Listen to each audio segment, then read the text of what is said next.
20,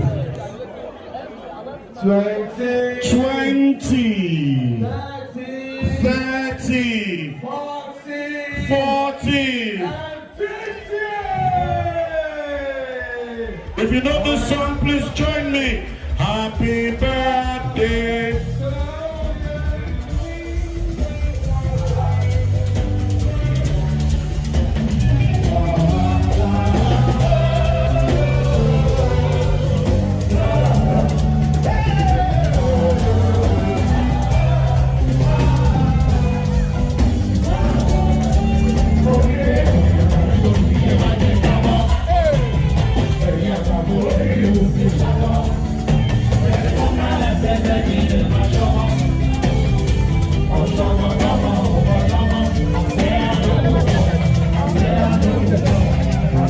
Todo